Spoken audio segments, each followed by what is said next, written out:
Hello दोस्तों, स्वागत है आपका हमारे YouTube channel mission lecture UK 2025 पर। तो दोस्तों, जैसा कि प्रवक्ता संवर्ग के अंतर्गत यहाँ पर विज्ञापन आ चुका है और साथ ही साथ आपने इसमें पदों का विवरण भी देख लिया होगा कि किस तरीके से यहाँ पर पद जो है आए हुए हैं। तो हिंदी में जैसे 38 पद हैं अनारक्षित के लिए, अंग्रेजी में 22 हैं, संस्कृत के लिए 26 हैं, भौतिक शास्त्र के लिए 31 पद हैं और रसायन शास्त्र के लिए 20 पद हैं, गणित के लिए 14 पद हैं। इसके अलावा आपका जीव विज्ञान में केवल 30 पद हैं।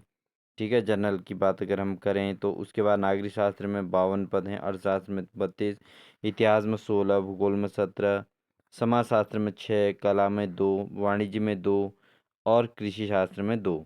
तो दोस्तों देखिए, जिस तरीके से हमारे उत्तराखंड के अंतर्गत बेरोजगारी का स्तर है, तो उस हिसाब से तो यहाँ पर जो है ये वैकेंसी जो है बहुत ही कम है दोस्तों। ठीक है, अब बहुत कम वैकेंसीज हैं दोस्तों, तो यहाँ पर बहुत सारे कैंडिडेट जो हैं जो है डिमोरलाइज हो चुके हैं, क्योंकि प्रवक्ता की तैयारी सोच रहे थे। बहुत सारे कैंडिडेट्स का जो है यहाँ पे एलटी का एग्ज़ाम जो है अच्छा नहीं रहा। तो एलटी के एग्ज़ाम से एक भरोसा था, लेकिन वहाँ पर चूक गए बहुत सारे अभ्यर्थी, जिस हिसाब से सिलेबस बहुत ज़्यादा होने की वजह से तैयारी जिस हिसाब से की थी उस हिसाब से उस सिलेबस के अकॉर्डिंग उनके पास एग्ज़ाम में क्वेश्चन नहीं आए, जिससे वो बहुत ज़्यादा इरिटेट हो गए, यानी कि बहुत दुखी हैं अपने आप में। तो अब उनकी एक उम्मीद थी कि प्रवक्ता में हम मेहनत करेंगे और प्रवक्ता में अपना आप सिलेक्शन ले लेंगे। लेकिन यहाँ पर जो वैकेंसी निकली दोस्तों, चूँकि हम देख रहे थे कि प्रवक्ता में काफ़ी सारी वैकेंसीज़ खाली थी और हमने इस पर पहले भी चर्चा की थी कि बहुत सारी वैकेंसीज़ खाली हैं, तो कम से कम 1200-1300 वैकेंसी यहाँ पर निकलेंगी। लेकिन इसमें आयोग ने थोड़ा कमी की और यहाँ पर 600 कुछ पदों पर ही इसको छोड़ दिया। और जिस हिसाब से जो है इसमें क्या है कि बहुत सारे सब्जेक्ट में जो है वैकेंसी एक नाम मात्र की खाली रह गई दोस्तों। जैसे आप देख सकते हैं यहाँ पर, अगर हम इकोनॉमिक्स की बात करें तो इसमें 32 वैकेंसी तब भी ठीक है। नागरिक शास्त्र में देखें 96, 58 मतलब टोटल मिला के। और इसके अलावा दोस्तों यहाँ पर आप देख सकते हैं जैसे हिंदी में है, हिंदी में 69, तब भी थोड़ा सम्मानजनक तो है कि कुछ लोगों को तो आस बनेगी, मतलब फॉर्म भरेंगे और उसके बाद तैयारी करेंगे। लेकिन जहाँ पर ये अंग्रेजी में भी चलो 41 तब भी ठीक है, संस्कृत में 45, भौतिक शास्त्र में 57, है ना, रसायन शास्त्र में भी देखिए बहुत कम है, एक हिसाब से 36 ही वैकेंसीज हैं। गणित में आप देख सकते हैं दोस्तों केवल 24 पोस्टें हैं दोस्तों पूरे उत्तराखंड में। आपने देखा होगा कि जब एलटी का फॉर्म अप्लाई हुए थे तो अप्रोक्सीमेट 9600 के आसपास जो है यहाँ पर एस्पिरेंट एलटी में थे। ठीक है दोस्तों, तो अब उतने लोगों में से जो है केवल 24 वैकेंसीज यहाँ पर निकली हुई हैं, तो कहीं ना कहीं ये एक डिमोशन रिप्रेजेंट करता है। ठीक है दोस्तों, जिससे कैंडिडेट्स में बहुत ज़्यादा जो है यहाँ निराशा तो बनी हुई है और क्या तैयारी करें नहीं करें वाली बात यहाँ पर हो ही जाती है। तो इस हिसाब से देखें तो दोस्तों, इसके अलावा जीव विज्ञान में देखें तो 30 पद हैं और नागरिक शास्त्र में 96। एक नागरिक शास्त्र में ऐसा सब्जेक्ट है जिसमें जिस हिसाब से वैकेंसीज आनी चाहिए थी सारे सब्जेक्ट में, उस हिसाब से नागरिक शास्त्र में यहाँ पे वैकेंसीज आई हैं। हालांकि पॉलिटिकल साइंस से जो है एमए किए हुए कैंडिडेट्स की संख्या बहुत ज़्यादा है, लेकिन एक प्रिपरेशन करने वाले जो लोग हैं उनके हिसाब से 96 तब भी वैकेंसी ठीक हैं, क्योंकि अन्य के कंपेयर में देख के कहते हैं दोस्तों।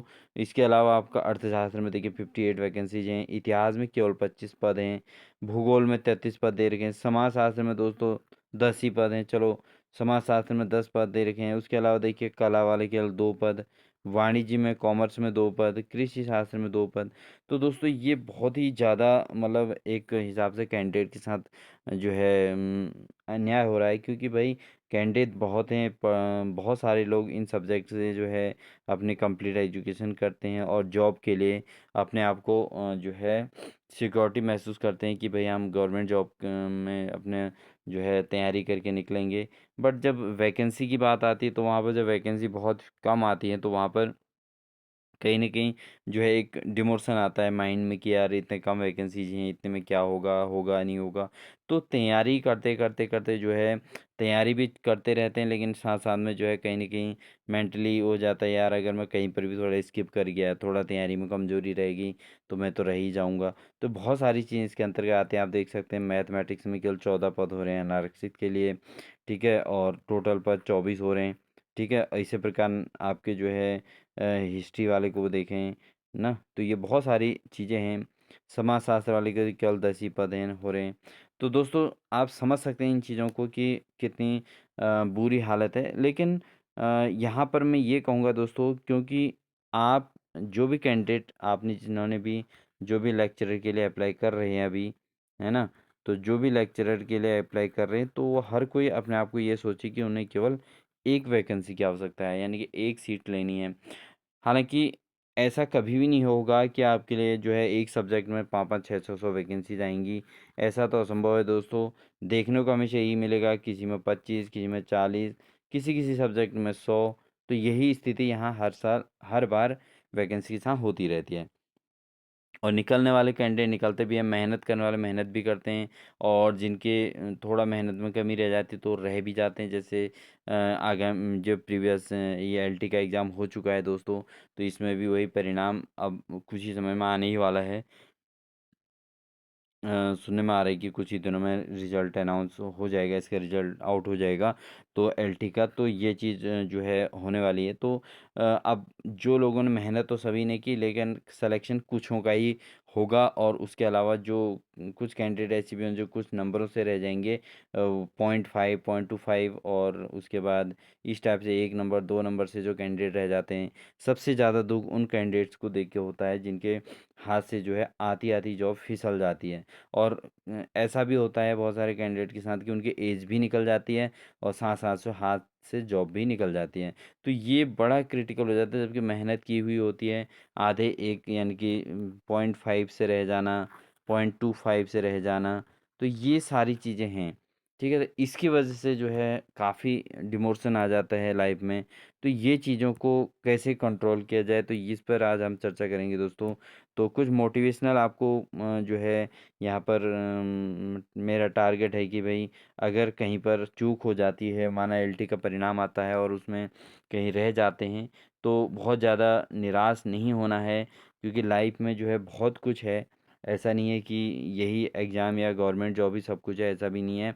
क्योंकि ज़िंदगी में सभी लोग जीते हैं, और एक एजुकेशन आपके पास अच्छी खासी हो, तो आप कहीं पर भी अपने को सर्वाइव कर सकते हैं दोस्तों, ठीक है?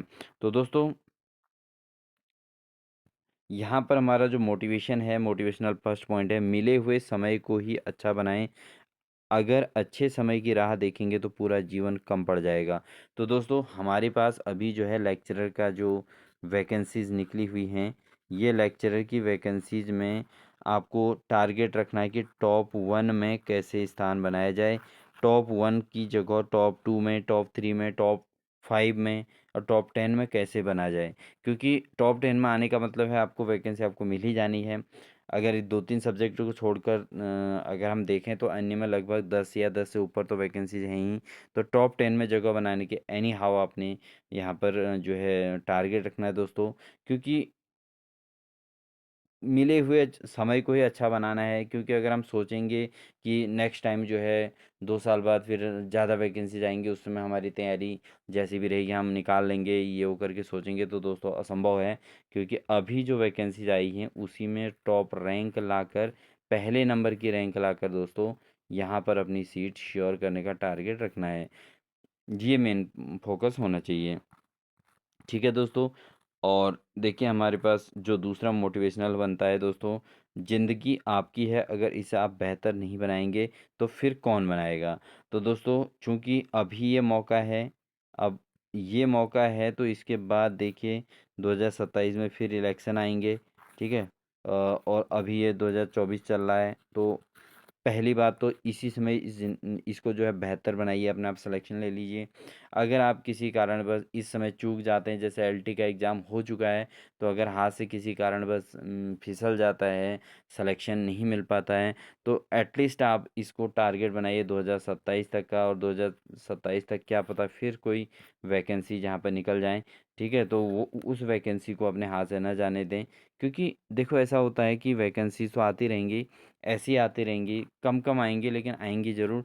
और उसके बाद जो है उस समय के लिए प्रिपेयर होना, क्योंकि बीच में इतना बड़ा गैप रहेगा। जैसे 2020-21 में वैकेंसीज़ आई थी, उसके बाद 2024 में आई, तो 2-3 साल का बीच में एग्ज़ाम होने के बाद 1-2 साल कंटिन्यू अपने आप को तैयारी पे लगाए रखना, ये बड़ा क्रिटिकल सिचुएशन रहती है दोस्तों। तो इसलिए जो है कंटिन्यू किताबों के साथ जुड़े रहना भी एक बहुत बड़ा अपने आप में वो है, वैल्यू करता है। अगला हमारा पॉइंट बनता है, अपने संघर्ष को अपना जुनून बना लो जब तक वो तुम्हारी कहानी ना लिख दे। तो दोस्तों ये इसके अकॉर्डिंग अगर हम समझें तो यहाँ पर ये है कि अगर आप कंटिन्यू जो है बने रहें, अपने टारगेट बना के चलें, क्योंकि देखो ऐसा है, मौका हाथ से जाते रहेंगे और नए मौके आते भी रहेंगे। अगर आप नए मौके पुराना मौके गए हुए पर ही दुख व्यक्त करेंगे, तो ये कभी उससे नए मौके सक्सेस आपको नहीं मिल सकती है। तो ऐसा टारगेट रखिए कि अपने आप के अंदर, अपने अंदर एनर्जी लाइए कि अगर हमारा एलटी का एग्ज़ाम हाथ से निकल भी गया, लेकिन हमारे आगे प्रवक्ता का एग्ज़ाम आ गया है और मुझे केवल एक वैकेंसी चाहिए, तो एनी हाउ किसी भी मत पर आप उस वैकेंसी को लेके छोड़ेंगे। लेकिन उसके लिए आपको दिन रात एक करना पड़ेगा दोस्तों, क्योंकि आपने अधिकांश टॉपर्स के वीडियोस देखी होंगी, तो टॉपर्स की वो यही रहता है कि मतलब दिन रात स्टडी किया उन लोगों ने, एक स्ट्रेटजी बनाई, उन्होंने अपनी प्लानिंग बनाई, और जो पहले राउंड में उनके द्वारा जो चीज़ें मिस हो गई थी, उनको उन्होंने फिर से रिनोवेट किया और अपने आप को जो है उस लायक बनाया है दोस्तों। ठीक है दोस्तों, तो यहाँ पर जो है फाइनली अपने संघर्ष को अपना जुनून बना लो, अपनी ताकत बना लो, और उसको तब तक अपनी ताकत को बनाए रखो जब तक तुम एक नई कहानी ना लिख दो, यानी कि अपने करियर को सिक्योर ना कर दो, यानी कि अपने एम, अपने गोल को पास ना कर लो। क्योंकि दोस्तों यहाँ पर क्या है कि संसार में क्या है, आपने देखा कि जो है तारीफ उसी की होती है या उसी की मेहनत को काबिलियत माना जाता है जो सक्सेस ले लेता है। अदरवाइज नॉलेज और ज्ञान के मामले में एक अनसक्सेस पर्सन, यानी कि जिसकी जॉब नहीं लगती है, वो भी हम उसमें आगे हो सकता है। लेकिन यहाँ पर क्या होता है, समाज में क्या है कि जो जो जॉब पर है या जो गवर्नमेंट जॉब ले लेता है, उसी को सक्सेस में काउंट किया जाता है। तो दोस्तों अपना जुनून बना लो, अपने संघर्ष को, और अपनी सफलता प्राप्त कर लो। नेक्स्ट मोटिवेशन में हमने ले रखा है दोस्तों यहाँ पर, ज़िंदगी में एक बार ज़रूर सीख लेना, किसी के लिए आज आप ज़रूरी तो कल उतने ही ज़रूरी होंगे, इसका कोई भरोसा नहीं है। तो दोस्तों ये देखिए, ये जो लाइनें हैं, चंद लाइनें जो हैं, ये हमको सिखाती हैं कि हम जिस जगह पर हैं या जहाँ पर अभी हम रह रहे हैं, जिस जगह पर हम वर्क कर रहे हैं, वहाँ पर हमारी जो अभी कीमत है, हो सकता है आने वाले समय में वो हमारी कीमत ना हो, और हमको जो है वहाँ पर जो है हम पे कोई भरोसा ना करे, क्योंकि दोस्तों ऐसा होता है कि समय के साथ सब कुछ बदल जाता है, और लोग बदल जाते हैं, लोगों के विचार भावनाएं बदल जाती हैं। इसलिए अपने आप को भी उसी स्टेप बाय स्टेप आगे बढ़ाते रहना है। तो जहाँ आप वर्क कर रहे हैं, चाहे आप किसी सेक्टर में जॉब कर रहे हैं, कहीं भी कुछ कर रहे हैं, हो सकता है वहाँ पर आपकी वैल्यू जो है अभी हो, और आने वाले भविष्य में आपकी वैल्यू वहाँ पर ना रहे। तो इसलिए जो है आपको खुद अपने आप को प्रूव करके देना है, और अपने आप को यह जो है अपने आप को आगे बढ़ाना है, अपने आप को जो है वैल्यूएबल बनाए रखना है। ठीक है दोस्तों, बढ़ते हैं। देखिए हम अगला हमने यहाँ पर ले रखा है, हमारी सबसे बड़ी कमजोरी है यह है कि हम प्रयास करना छोड़ देते हैं, और सफलता का एक रास्ता है कि एक बार और प्रयास किया जाए। तो दोस्तों यहाँ पर देखिए, ये बहुत बड़ी जिस भी शायर ने ये पॉइंट लिखे हैं, या जिन्होंने भी ये मोटिवेशनल पॉइंट लिखे हैं, वो बहुत ही ज़्यादा महानता का परिचय उन्होंने दिया है कि भाई हमारी सबसे बड़ी कमज़ोरी क्या है, कि हम प्रयास करना छोड़ देते हैं। हम एक रिदम के साथ चलते ही नहीं हैं दोस्तों, क्योंकि जैसे प्रीवियस 2020-21 में एलटी का एग्ज़ाम हुआ था, तो उसके बाद तुरंत हमें क्या करना चाहिए था कि 2000 नेक्स्ट एलटी आएगा, और उसके लिए प्रिपरेशन कंटिन्यू बनाए रखनी थी। अगर हम कंटिन्यू 2-2, 3-3 साल तक अगर उस एलटी के एग्ज़ाम के प्रिपरेशन में लगे रहें दोस्तों, तो एनी हाउ वो एग्ज़ाम जो है उसके अंदर क्या चीज़ें आएँगी आखिर? जो सिलेबस के अंदर है वही तो आएगा, या ये मान के चलिए सिलेबस से बाहर भी आएगा, तो किताबें इतनी पढ़ लीजिए ना कि मतलब आप कुछ भी आ जाए, आपको सक्सेस मिलनी ही मिलनी है। तो ये चीज़, ये सबसे बड़ी कमज़ोरी है कि हम प्रयास करना छोड़ देते हैं दोस्तों। और सफलता का एक ही रास्ता है कि अपने आप को एक बार ट्राई और किया जाए। यानी कि फिर अपनी मेहनत को बिना किसी अपने आप को कोसे, बिना कुछ किए, अगर आपका एलटी का एग्ज़ाम बेकार गया है दोस्तों, तो आप सीधे-सीधे इस लेक्चरर के एग्ज़ाम को बिल्कुल अपना एम बना लीजिए दोस्तों। बिल्कुल एम बना लीजिए, कहीं से कहीं तक आपको अपने रास्ते से भटकना नहीं है। आप ये सोचिए कि जो एलटी का एग्ज़ाम आपने दे दिया है, वही एलटी का एग्ज़ाम आपके सामने होने वाला है। यानी कि आपने अभी नहीं दिया है, आप उसके लिए प्रिपरेशन कर रहे हैं, और एक अच्छी खासी प्रिपरेशन आप करिए और उस मेहनत को अपना लेक्चरर के एग्ज़ाम में यूज़ कर लीजिए, और आप एलटी से बेहतर जॉब ले सकते हैं लेक्चरर की। तो एलटी आपसे स्किप हुआ है, तो हो सकता है आपको भगवान उससे बेहतर जॉब देना चाहते हैं। तो आप लेक्चर के लिए अपने आप को मजबूत कीजिए और सीधे-सीधे अपनी तैयारी पर जुटे रहिए दोस्तों। ठीक है दोस्तों, नेक्स्ट हमारा मोटिवेशनल पॉइंट है दोस्तों, जितना बड़ा सपना होगा उतनी बड़ी तकलीफ़ें होंगी, और जितनी बड़ी तकलीफ़ें होंगी उतनी बड़ी ही कामयाबी होगी। तो दोस्तों यहाँ पर आप समझ सकते हैं कि जितने, अगर आपका एम जो है बड़ा होगा, अगर आपका टारगेट जो है, एम आपका बड़ा होगा, तो आपको प्रॉब्लम्स तो आनी है। श्योर सी बात है कि अगर आप सोचेंगे यार कि मैं नॉर्मल से एक जॉब में हूँ और वहीं पर मुझे रहना है, आप एक क्लर्क की जॉब में माना कहीं पे, और आप सोचेंगे यार कि मैं इसी में रहूँगा, आपकी एजुकेशन काफ़ी ऊपर तक है, और अगर आप क्लर्क तक ही सीमित रहेंगे, तो आपको कोई प्रॉब्लम नहीं आनी। आपको पता है कि मेरा ग्रेड पे जो है 2800 हो जाएगा, 2200 का ग्रेड पे अभी है, 2800 हो जाएगा, 2600 हो जाएगा, 2800 हो जाएगा, ठीक है ना? तो इस तरीके से हो जाएगा, तो आप क्या सोचेंगे कि आप 2800 ग्रेड तक ही मैक्सिमम सोच सकते हैं, और उसके बाद जो है आपको पता है सैलरी क्या मिलेगी, सैलरी वही पहुंचेगी 40 42 45 तक पहुंच जाएंगे, और मैक्सिमम 50 55 तक पहुंच जाएंगे। ठीक है ना दोस्तों, रिटायरमेंट तो आपके दिमाग में उतना ही तक ही रहेगा। लेकिन अगर आप सोचते हैं कि यार मेरा स्टार्टिंग जॉब ही 4600 ग्रेड की होनी चाहिए, या 4800 ग्रेड की होनी चाहिए, या 5600 ग्रेड पे की होनी चाहिए, तो एटलीस्ट अगर आप इतने हाई लेवल के सोचना स्टार्ट कर देंगे ना दोस्तों, तो आपका सपना जो है आपका बड़ा रहेगा, तो आपको तकलीफ़ें तो आनी श्योर सी बात है।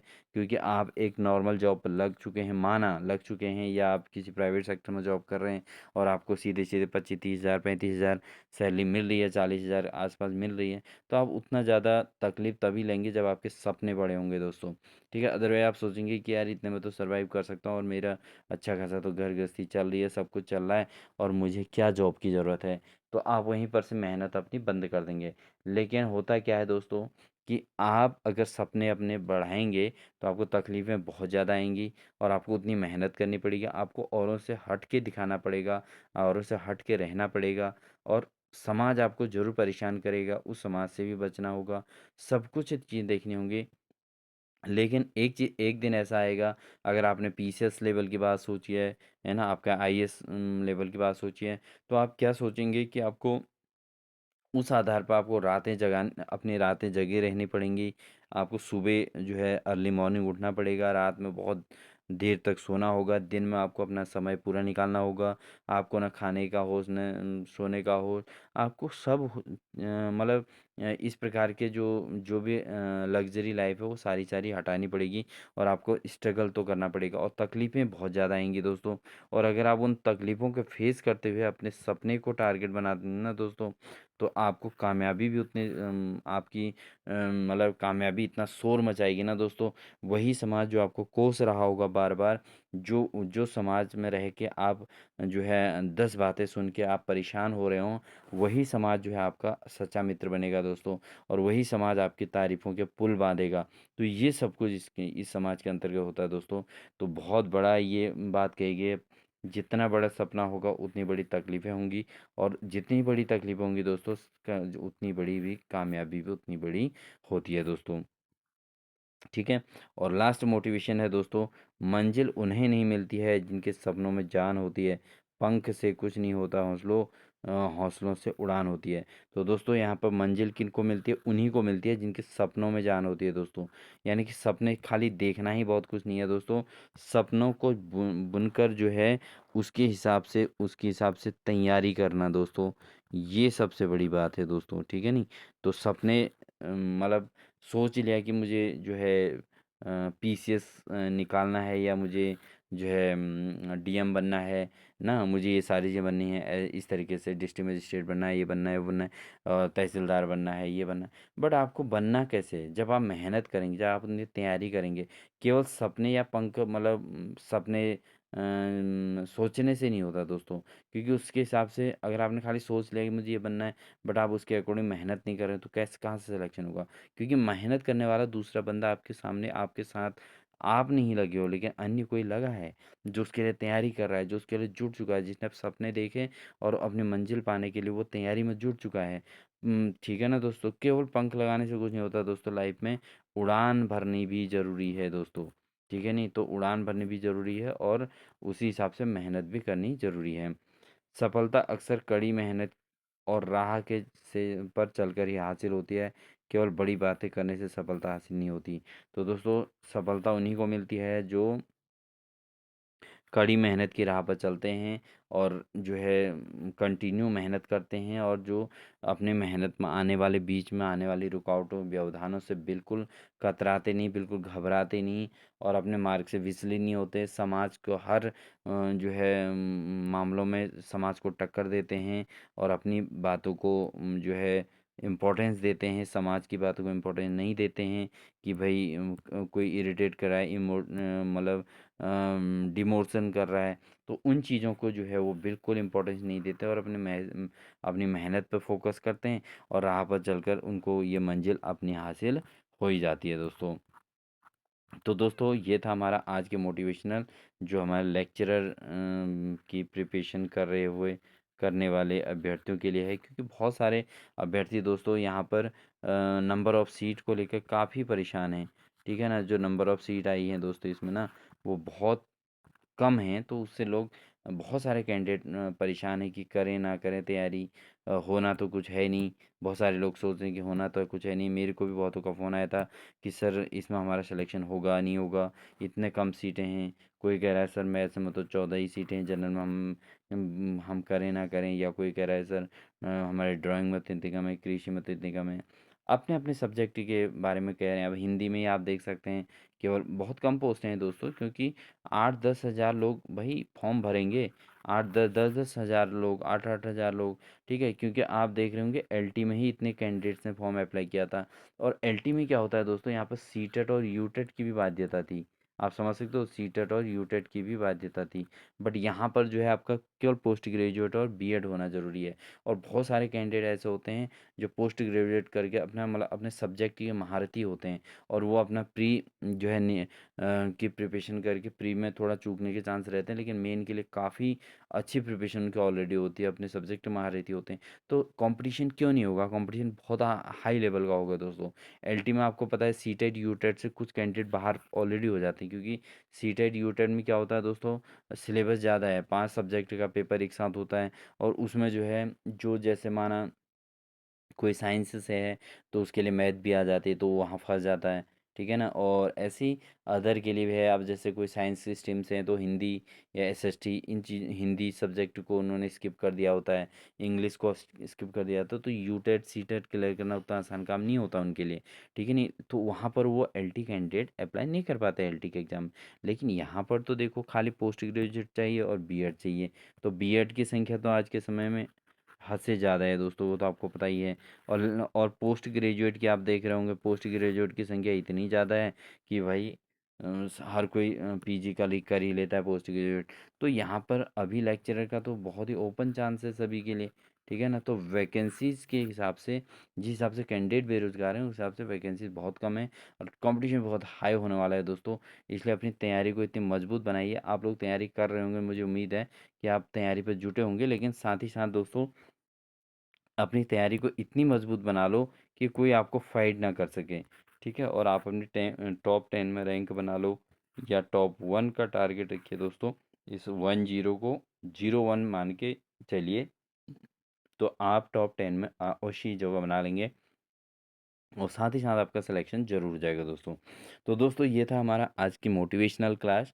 क्योंकि हमारा टारगेट ये है कि लेक्चर के जो एग्ज़ाम प्रिपरेशन चल रही है, इसमें मोटिवेशन का मेन रोल है दोस्तों। क्योंकि डिमोटेड डिमोटेट करने वाले की संख्या बहुत ज़्यादा है समाज में दोस्तों।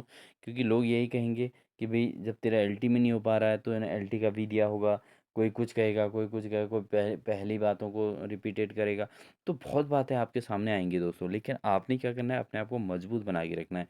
आपने ये कहना है कि भाई मुझे लेक्चरर बनना है और लेक्चरर ही बनना है। ठीक है ना? तो आपको जब लेक्चरर बनना है तो आपको कौन रोक सकता है? आप अपने अंदर मन से अपने आप को लेक्चरर बनाइए ना। अंदर मन से सोचिए मुझे लेक्चरर बनना है और मुझे उसके लिए प्रिपरेशन करनी है। तो आपने जितने एग्ज़ाम दिए, अगर आप उनको नहीं क्रैक कर पाए हैं या आपका कोई एग्ज़ाम अच्छा नहीं गया है तो आप उसको रिकवर करके दे दीजिए ना समाज को। उसका जवाब दे दीजिए। ठीक है ना दोस्तों? तो अपने आप को मजबूत बनाइए। मैं तो आपसे ये कहूँगा दोस्तों कि अपने आप को मजबूत बनाइए और अपना इस जो है लेक्चर में जितनी भी वैकेंसीज आई हैं, आपके सब्जेक्ट में जितनी वैकेंसीज आई हैं, उतने छोटी सी वैकेंसी में भी आप अपना सिलेक्शन लेकर अपने आप को प्रूव करके दे दीजिए कि भाई मैं ये सब कुछ कर सकता था। और अम, पिछले एग्ज़ाम्स में मेरे ये कुछ कमियां रहेगी जिस कारण से मैं नहीं हो पाया, या हो सकता है मैं मुझे लेक्चर बनना था इसलिए मैं एलटी स्किप कर गया, या अन्य कोई छोटे मोटे एग्ज़ाम में स्किप कर गया इसी कारण से मेरा नहीं हुआ, क्योंकि लेक्चरर बनना था। तो ये आपका माइंड में, खुद के माइंड में भी होना चाहिए, तब आप समाज को ये प्रूव करके दिखाएँगे। तो दोस्तों, उम्मीद है आपको ये हमारा मोटिवेशन अच्छा लगा होगा। आपको आपके एग्ज़ाम के लिए हार्दिक शुभकामनाएँ कि तैयारी कीजिए।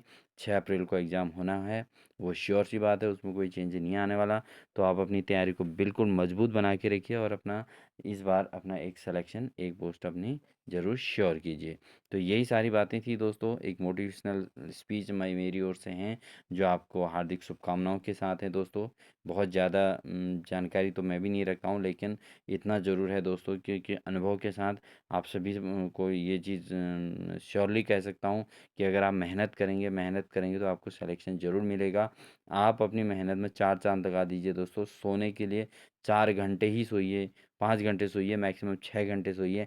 लेकिन उसके अलावा जो 18 घंटे बचते हैं ना दोस्तों, उस 18 घंटे में से 12-13 घंटे का समय अपनी पढ़ाई के लिए निकालिए। कैसे नहीं होगा? आखिर कौन सी ऐसी शक्ति है जो आपको कमज़ोर बना पाएगी? कोई ऐसी शक्ति नहीं है दोस्तों। अपना टाइम बनाइए, टाइम बचाइए।